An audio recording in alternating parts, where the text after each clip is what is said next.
So we should go on the historic good schools that were based on the ashram that will fulfill the holistic development of a child.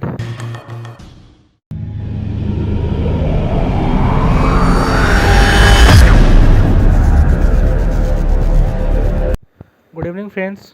Today's topic for lecture is youth in nation building. So, youth is termed as the population which is between the age 18 to 25, or that thinks that he or she is young to do anything. So, if we go intellectually, youth can be of all age, but if we see physically, it is just the cream years of our life. So, what is the role of youth in nation building? Youth plays a vital role in the nation building, as most of the things relies on the youth, like employment, economy, democracy, and most the dynamic things and the static things all relies on the minds of the youth. So, the today's young mind is the tomorrow's nation builders, developers, creators, innovators, and all. Our history is very simple. In the past 72 years, we have not developed yet that our youth have given, because there are many challenges we are left with. And also in the history, if we see, there was not a plenty of opportunities given to the youth. They were not exposed to the environment that they needed, and also there was also no diversification in uh, in the field. Like if you see today also, after 10th, most of the parents ask us to do science if we are well in studies, and else do commerce, not to do arts, because arts is just a waste of money. But if we see in also in science, there are just two main streams as prescribed our parents, like the for IIT, and another one is medical. So if the whole youth will be pushed in this only two streams, then how will the country will fulfill the demand of employment according to their own capability? So at the end, youth will fly to the another abroad country to get their satisfactory job, not to work under like a bull in bull-like conditions. So India should also see that by removing the reservation on the basis of caste and this, and by applying on the basis of income, so India will much more prosperous.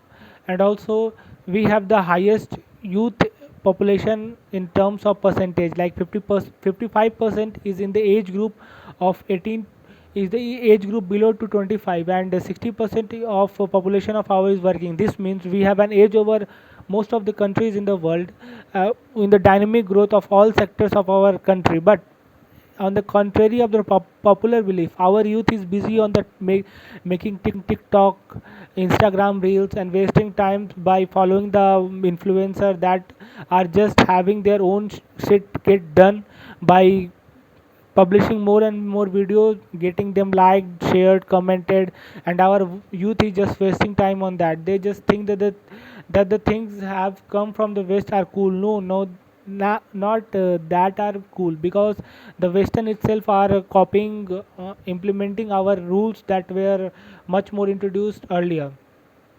So instead of copying them, we should rely on our own traditions and cultures. And also, the schools that are based today is based on the Christian forms of a convent school. That is not good. So we should go on the historic good schools that were based on the ashram that will fulfill the holistic development of a child. And youth will be much more capable. Like if you see the today's school, there is no much teaching about the how to feel check, be financially independent, take care of themselves emotionally. There is no talk of mental health in our 12 years of study. Only just academics, which does not matter after getting exam pass. So what is the benefit of studying like this? And also India, also by studying like this, India will just become a nation where employment is generated and employers are not, sorry, in the nation where there is only employees, no employer. So we fly abroad to get employed according to our needs. And also today's mind, if prospered well, given ample of opportunity, has the capability to counter attack every situation that will be faced in the past without having any fear in their heart.